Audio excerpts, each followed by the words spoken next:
अस्सलाम वालेकुम viewers, I am Hina Mahjabeen. I hope you all will be fine.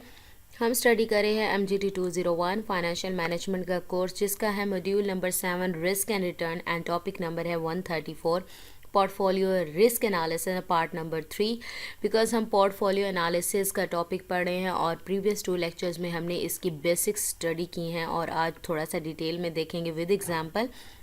But today's lecture start करने से पहले अगर आप मेरे चैनल पर न्यू हैं दैन प्लीज़ मेरे चैनल को सब्सक्राइब कर दें एंड बेल आइकन को क्लिक करना मत भूलिएगा, ताकि upcoming lectures, different assignments, quizzes and papers के नोटिफिकेशंस आप तक पहुंच जाएं। लाइक भी कीजिएगा, शेयर भी कीजिएगा। ओके जी, let's start from today's lecture that is about portfolio risk analysis.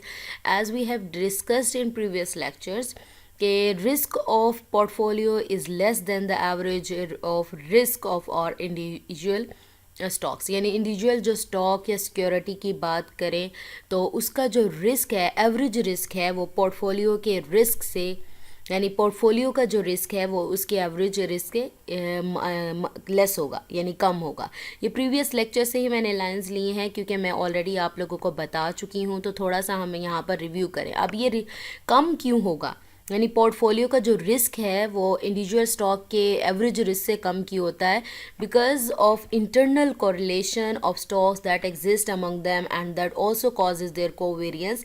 हमने प्रीवियस लेक्चर्स में कोरिलेशन या कोवेरियंस के बारे में भी पढ़ा, यानी the mutual relationship between two variables, जिसे हमने कोरिलेशन का नेम दिया, और उनमें जो चेंज आता है, अगर होता है, वो कोवेरियंस का नेम दिया हमने।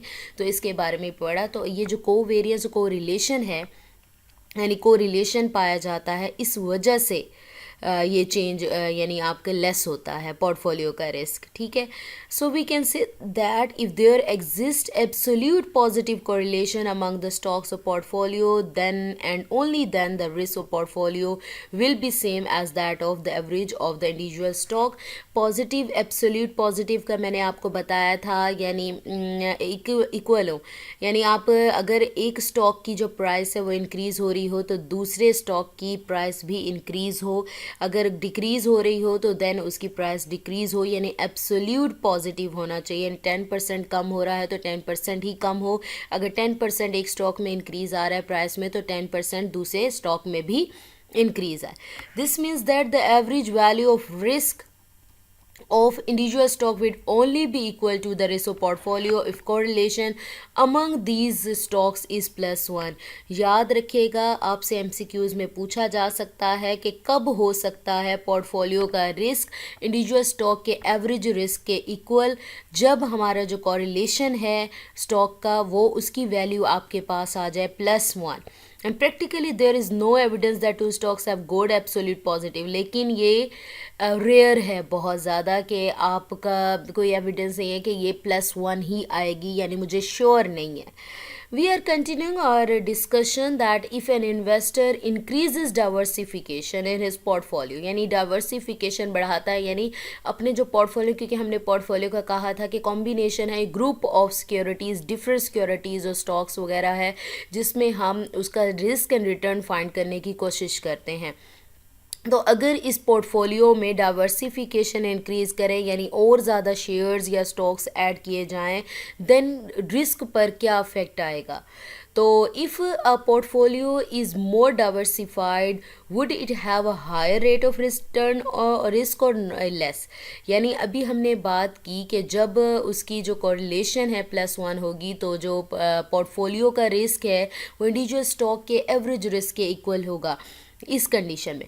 बट अगर आप डिफरेंट सिक्योरिटीज़ या बॉन्ड्स वगैरह अपने पोर्टफोलियो में और फर्दर ऐड करते हो, तो आपका जो रिस्क है स्टॉक्स का या सिक्योरिटीज़ का, तो उस पर क्या इफेक्ट आता है, क्या वो बढ़ेंगी या कम होंगी?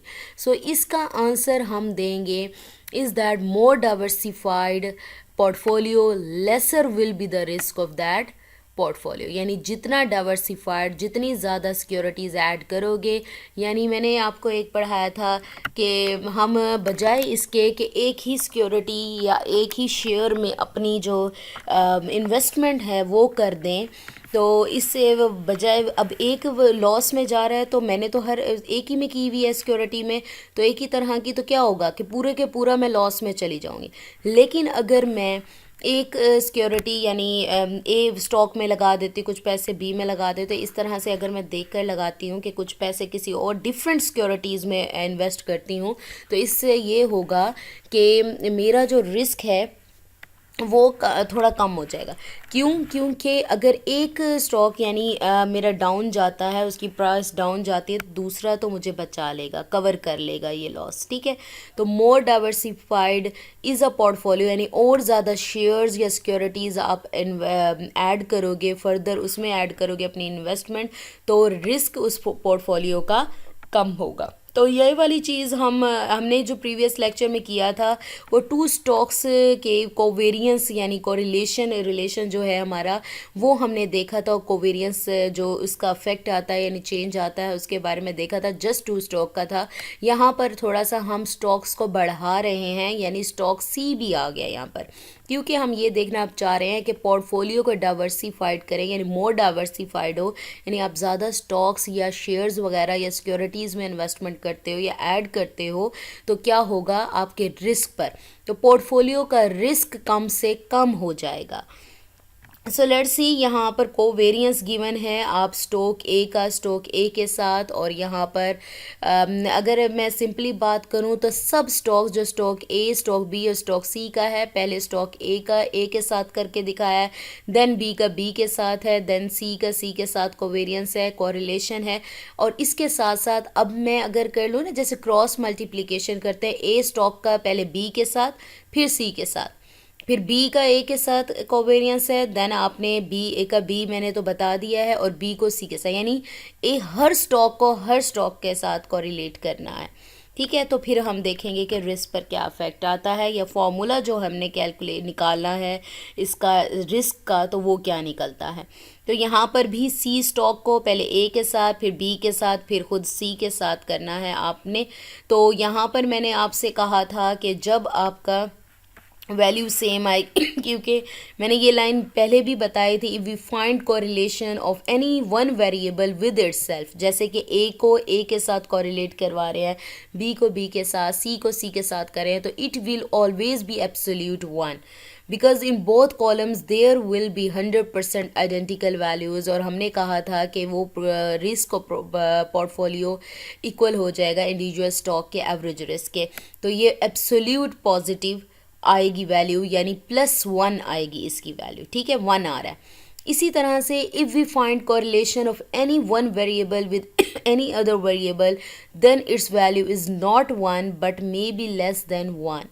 यानी अगर मैं जैसे ए को बी के साथ, या बी को ए को बी के साथ, या ए को सी के साथ, या फिर बी को सी के साथ कोरिलेट करवाती हूँ, डिफरेंट है ना, डिफरेंट वेरिएबल्स के साथ, ना कि अगर खुद के वेरिएबल के साथ, खुद के स्टॉक के साथ करवा रही हूँ, देन एब्सोल्यूट 1 होगी वैल्यू। लेकिन अगर मैं डिफरेंट वेरिएबल्स यानी डिफरेंट स्टॉक के साथ कोरिलेट करवा रही हूँ, तो उसकी वैल्यू 1 तो नहीं होगी, लेकिन लेस देन 1 होगी, ठीक है।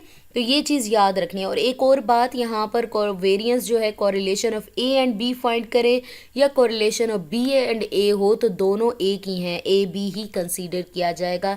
इसी तरह से अगर कोवेरिएंस ऑफ ए सी की बात करूँ या यहाँ पर सी ए की बात करूँ, ये दोनों भी सेम कंसीडर यानी ए सी ही कंसीडर किए जाएंगे। इसी तरह से बी सी की बात करूँ या सी बी की बात करूँ, क्योंकि मल्टीप्लाई में तो होता ही है, यानी 2 × 3 कर दो या 3 × 2 कर दो, तो आंसर विल बी सेम। तो इसके लिए फॉर्मूला कंक्लूड करने के लिए, कैलकुलेट करने के लिए हमने क्या करना है, यहाँ पर प्रीवियस लेक्चर में भी मैंने आपको दिखाया था, यानी यहाँ पर ये जो सिग्मा है, सिग्मा ये है रिस्क और स्टैंडर्ड डेविएशन है स्टॉक ए का, यानी स्टॉक ए को ए के साथ कोरिलेट करवाया ना ऊपर, ये उन्हीं ग्रिड जो मैंने ग्रिड्स ऊपर दिखाई हैं, यानी ए का ए के साथ है और ए का बी के साथ, ए का सी के साथ, उसी के अकॉर्डिंग ये उसके फॉर्मूलाज राइट किए हुए हैं, ठीक है। तो ए को ए के साथ कराया था, ए को बी के साथ, ए को सी के साथ, यानी ए को बी और बी को ए के साथ करवाना था। और मैंने आपसे कहा था कि जो ए बी हो या बी ए हो, दोनों ए बी ही कंसीडर किए जाएंगे। इसी तरह से अगर बी सी हो या सी बी हो, तो दोनों को बी सी ही कंसीडर किया जाएगा, यानी एक सेम आ जाएगा। इसी तरह से AC हो या CA हो तो वो भी AC ही कंसीडर किया जाएगा। तो ये फॉर्मूला मैंने आपको प्रीवियस लेक्चर में भी दिखाया था। सिग्मा ए रिप्रेजेंट कर रहा है स्टैंडर्ड डेविएशन और रिस्क ऑफ स्टॉक ए को। इसी तरह से जो रॉ है, रॉ ए यानी जो वैल्यू ऑफ कोरिलेशन कोफिशिएंट है स्टॉक ए का स्टॉक ए के साथ, वो रिप्रेजेंट करता है। और यहाँ पर स्टॉक एक्स ए जो है वो रिप्रेजेंट कर रहा है परसेंटेज ऑफ मनी और इन्वेस्टमेंट, और यहाँ पर ए है तो स्टॉक ए की बात हो रही है। इसी तरह से यहाँ पर अगर बी की बात करूँ यानी ए है, यहाँ पर स्टॉक बी की बात होगी, यहाँ स्टॉक सी की बात हो रही है। यहाँ पर अगर बात करूँ यहाँ क्या है, स्टैंडर्ड डेविएशन और रिस्क गिवन है स्टॉक ए का, ये है स्टॉक बी का। इसी तरह से रॉ ए बी जो है हमारा जो वैल्यू ऑफ कोरिलेशन कोफिशिएंट है बिटवीन या वो stock A and stock B की, और यहाँ पर एक्स ए रिप्रेजेंट कर रहा है परसेंटेज और मनी और investment of stock A, and या ये रिप्रेजेंट कर रहा है इन्वेस्टमेंट और मनी और percentage of money of stock B. इसी तरह से AC की बात हो रही है, BC की बात हो रही है, सेम इसी वे में करेंगे। और जब हमने फॉर्मूला निकालना है तो इन सब ग्रेड्स को आपने प्लस कर देना है, यानी ये grade plus this block plus this block plus this block, ये सबको ऐड करो। तो मैंने इस फॉर्म में इसको राइट कर लिया है, ये देखो, ठीक है। तो थोड़ा सा बड़ा कर देते हैं, तो ये आ गया हमारे पास। तो जब मैं इन सब को ऐड करती हूँ यानी सब ब्लॉक्स को ऐड प्लस प्लस में लिखती हूँ, तो आपको पता है देखो सिग्मा ए को सिग्मा ए से मल्टीप्लाई करोगे, क्योंकि बीच में कोई साइन नहीं है तो मल्टीप्लाई हो रहा है ऑब्वियसली, तो मल्टीप्लाई करो तो पार्ट्स ऐड हो जाते हैं, 1 + 1 2 हो जाएगा, यानी sigma A multiply sigma A will be equal to sigma A square. इसी तरह से रॉ ए का मैंने आपको बताया था, क्योंकि एब्सोल्यूट की बात हुई तो इसकी वैल्यू 1 है, तो जब 1 के साथ करोगे मल्टीप्लाई वही का वही आ जाएगा, तो इसीलिए हम इसको यहाँ पर वो कर देते हैं, वैनिश कर देते हैं या स्किप कर देते हैं, ठीक है। तो यहाँ पर ये 1 हो जाती है पूरी वैल्यू, ठीक है, ये पूरी वैल्यू क्या हो जाएगी 1। ओके, एक्स ए को जब एक्स ए से मल्टीप्लाई करते हैं तो एक्स ए स्क्वायर आता है, ये एज इट इज़ रहेगा। और इसी तरह से आप कर सकते हो यहाँ पर बी वाली भी आपके पास इधर ना अरेंज फॉर्म में मैंने नीचे राइट किया, पहले ए वाली आ गए स्क्वायर में, देन बी वाली देखो ये क्या आ जाएगा सिग्मा बी स्क्वायर, और ये 1 हो जाएगी वैल्यू, और एक्स बी स्क्वायर आ गया। इसी तरह से सी वाली देख लेती हूँ, plus sigma C whole square और एक्स सी होल स्क्वायर आ जाएगा, क्योंकि रॉ 1 हो गई। अब अगर मैं देखूँ, देखो ये ए बी वाली वैल्यू है और ये भी ए बी वाली वैल्यू है, तो मेरे पास 1 + 1 कितने हो गए 2, और ये सेम वैल्यू आ गई, ठीक है। अब इसी तरह से मैं अगर देखूं ए सी वाली वैल्यू, देखो ए सी वाली वैल्यू एक ये है और ए सी वाली सेम देखो ये वाली वैल्यू एक ये है, तो दोनों को जब ऐड करती हूँ तो मेरे पास 2 सिग्मा ए सिग्मा सी रॉ ए सी एक्स सी आ गया, ठीक है, 2 हो गया। नेक्स्ट अगर मैं देखती हूँ मेरे पास क्या आ जाता है, बी सी वाली वैल्यू रह गई, बी सी वाली बी सी ये रहा, ठीक है। तो ये मेरे पास है बी सी वाली, देखो sigma B sigma B C rho B C X B और एक्स सी, और ये देखो ये भी बी और ये सी वाली वैल्यू आ गई, ठीक है, दोनों सेम हो गई। तो 1 + 1 कितना होता है 2, और ये वाली वैल्यू आ जाएगी, देखिए फॉर्मूला ये बन गया। तो ये मेरे पास इक्वेशन निकल आई रिस्क ऑफ पोर्टफोलियो की, लेकिन ये इक्वेशन है पोर्टफोलियो है वेरिएंस के जो है पोर्टफोलियो का उसका फॉर्मूला है। जब आप इसका स्क्वायर रूट लेते हो तो वो आपके पास रिस्क ऑफ पोर्टफोलियो या स्टैंडर्ड डेविएशन ऑफ पोर्टफोलियो आ जाता है, यानी इस वैल्यू पूरी का जो आंसर आएगा उसका क्या लेना है, आपने स्क्वायर रूट लेना है, तो आपके पास ये आंसर आ जाएगा। तो इस तरह से आप इसको फाइंड कर सकते हो रिस्क ऑफ पोर्टफोलियो, जब हम मोर डाइवर्सिफाइड करें अपने पोर्टफोलियो को, यानी फर्दर इसमें सिक्योरिटीज़ या शेयर्स या स्टॉक्स को ऐड करते जाएं। So we have completed our today's lecture here. मुझे अपनी दुआओं में याद रखिएगा, अपना ख्याल रखिएगा, टेक केयर, अल्लाह हाफिज़।